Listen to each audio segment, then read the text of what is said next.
ഞാൻ ചോദിച്ചത് ബ്രിട്ടാസിനെ പോലുള്ള ഒരാൾ, അതും BJP മന്ത്രി പാർലമെന്റിൽ പറയുകയാണ് അദ്ദേഹം കേരള ഗവൺമെന്റും ഞങ്ങളുമായിട്ടുള്ള ഒരു പാലമായിരുന്നു അല്ലെങ്കിൽ ബ്രിഡ്ജ് ആയിരുന്നു എന്ന് പറയുന്ന ഒരാൾ ഇത് താങ്കൾ പറഞ്ഞ പോലെ മലയാളത്തിൽ ഇതൊക്കെ പറയുകയും ഇംഗ്ലീഷിൽ അങ്ങനെ ഒരു സ്റ്റേറ്റ്മെന്റ് അദ്ദേഹം ചെയ്യാറില്ല. എന്താണ് ഇത് കാണിക്കുന്നത്? എനിക്ക് തോന്നുന്നത് ഒരു തരത്തിൽ പറഞ്ഞാൽ കേരളത്തിലെ CPM നേതൃത്വത്തിന്റെ അല്ലെങ്കിൽ CPM അനുഭവിക്കുന്ന ഒരു രാഷ്ട്രീയ ഗതികേടുണ്ട്, ദേശീയമായും സംസ്ഥാനപരമായും. അതിന്റെ ഒരു റിഫ്ലക്ഷൻ അല്ലേ ഇത് കാണിക്കുന്നത്? തീർച്ചയായിട്ടും അത് താങ്കൾ പറയുന്നത് വളരെ ശരിയാണ്.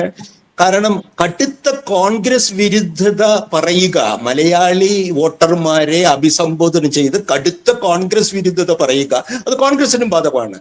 കേരളത്തിലെ വോട്ടർമാരെ മനസ്സിൽ കണ്ടുകൊണ്ട് കടുത്ത കമ്മ്യൂണിസ്റ്റ് വിരുദ്ധത പറയുക, ഇതാണ് കേരളത്തിന്റെ ഒരു വളരെ നിലവാരം കുറഞ്ഞ രാഷ്ട്രീയ സംവാദത്തിന്റെ ഒരു നെല്ലിപ്പലക എന്ന് പറയുന്നത്. അതാണ് ബ്രിട്ടാസ് ഇവിടെ ശ്രമിക്കുന്നതെന്നാണ് എനിക്ക് തോന്നുന്നത്. ഞാൻ ആദ്യം പറഞ്ഞ പോലെ അത് ഇംഗ്ലീഷിൽ പറയുന്നു എന്ന് മാത്രമല്ല, ഇത് ഒരു വസ്തുതയുണ്ട്. നാം ഇന്ന് കേരളത്തിലെ ഇടതുപക്ഷ സർക്കാരും കേരളത്തിലെ ഇടതുപക്ഷ അനുഭാവികളും അംഗങ്ങളും ജീവിക്കുന്നത് ഒരു ഹിന്ദുത്വ ഫാസിസ്റ്റ് ഭരണകൂടത്തിന് പിടിച്ചെടുത്തോ ഇല്ലയോ എന്നുള്ളത് മാത്രമേ സംശയമുള്ളൂ. അവർ ഭരിക്കുന്ന ഒരു സംവിധാനത്തിന് കീഴിലാണ്. ആ സംവിധാനത്തിന് കീഴിൽ നമ്മളുടെ പെരുമാറ്റ ചട്ടം എന്തായിരിക്കണം?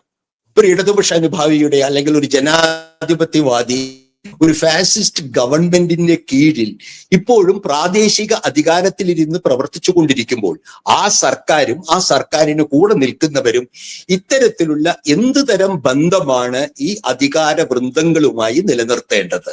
അതിന്റെ പ്രതിനിധികളുമായി ഇടപെടുമ്പോൾ കാണിക്കേണ്ട പെരുമാറ്റ മര്യാദകൾ എന്താണ്? ഇതിനെ പറ്റിയുള്ള ഒരു സമചിത്തതയോട് കൂടിയ, യാഥാർത്ഥ്യബോധത്തോടു കൂടിയ, എന്നാൽ അവസരവാദമില്ലാത്ത, എന്നാൽ തത്വാധിഷ്ഠിതമായിട്ടുള്ള ഒരു നിലപാട് കേരളത്തിലെ ഇടതുപക്ഷ ജനാധിപത്യ മുന്നണിക്കും അതിലെ മന്ത്രിമാർക്കും അതിന്റെ പാർലമെന്റ് അംഗങ്ങൾക്കും ഒക്കെ ഉണ്ടാവണം. കാരണം കേരളത്തിലെ ജനങ്ങളെ നിലവാരത്തെ അത്ര താഴ്ത്തി കാണരുത്.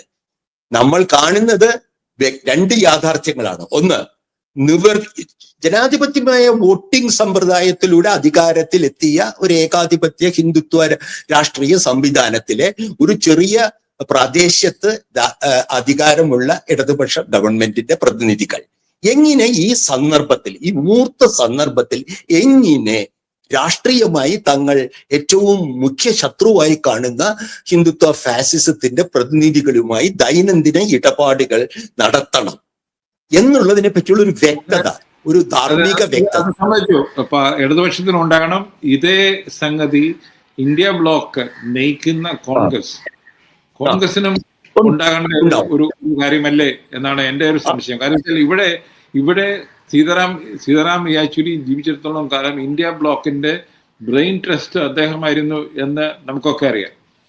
അദ്ദേഹമായിരുന്നു ഇന്ത്യ ബ്ലോക്കിനെ ശരിക്കും നയിച്ചത്.